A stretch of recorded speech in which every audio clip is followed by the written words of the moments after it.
Kozhikode medical college ഭാഗത്ത് കുടിവെള്ള വിതരണം മുടങ്ങി. പൈപ്പ് പൊട്ടിയതിനെ തുടർന്നാണ് കുടിവെള്ള വിതരണം മുടങ്ങിയത്. ഇന്നലെ വൈകുന്നേരം മുതലാണ് പ്രതിസന്ധി തുടങ്ങിയത്. ആശുപത്രിയിൽ ടാങ്കറുകളിൽ വെള്ളം എത്തിക്കുകയാണ് ഇപ്പോൾ ചെയ്യുന്നത്. നന്ദഗോപാൽ വിവരങ്ങളുമായി. നന്ദഗോപാൽ, വലിയ ഇഷ്യൂ ആയോ?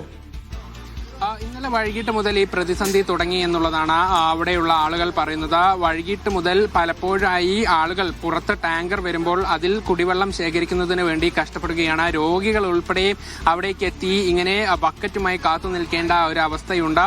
നിലവിൽ ഇത് ഇതുവരെ പരിഹരിച്ചിട്ടില്ല. നമ്മൾ അന്വേഷിച്ചപ്പോൾ അറിയാൻ കഴിഞ്ഞത് കുറ്റിക്കാട്ടൂർ ഭാഗത്ത് പൈപ്പ് പൊട്ടിയതാണ് ഇങ്ങനെ ഒരു പ്രതിസന്ധിക്ക് കാരണം. മെഡിക്കൽ കോളേജ് പരിസരത്താകെ കുടിവെള്ളം നിശ്ചലമായ ഒരവസ്ഥയാണ്. പക്ഷേ ഇന്ന് ഉച്ചയോടുകൂടി ഇത് പരിഹരിച്ച് കുടിവെള്ളം പുനഃസ്ഥാപിക്കും എന്നുള്ളതാണ് അധികൃതർ നിലവിൽ അറിയിച്ചിരിക്കുന്ന കാര്യം. പക്ഷേ ഇപ്പോഴും രോഗികൾ ബക്കറ്റുമായി പുറത്ത് കാത്തു നിൽക്കുന്ന ഒരു സ്ഥിതിയുണ്ട്. ടാങ്കറുകളിൽ വെള്ളം എത്തിച്ചുകൊണ്ടാണ് ഇപ്പോൾ താൽക്കാലികമെങ്കിലും പരിഹാരം കണ്ടെത്തുന്നത്. പക്ഷേ ഇത് വലിയ ബുദ്ധിമുട്ട് അവിടെയുള്ളവർക്ക് സൃഷ്ടിക്കുന്നുണ്ട്. പ്രത്യേകിച്ചും ആളുകളെ ഒറ്റയ്ക്കാക്കിയും ഒക്കെ പുറത്തേക്ക് വരേണ്ട അവസ്ഥ. അതോടൊപ്പം നമുക്ക് ലഭിച്ച ദൃശ്യങ്ങളിൽ തന്നെ കാണാൻ സാധിക്കുന്നുണ്ട്.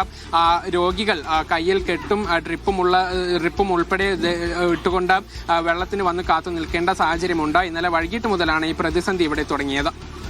ശരി.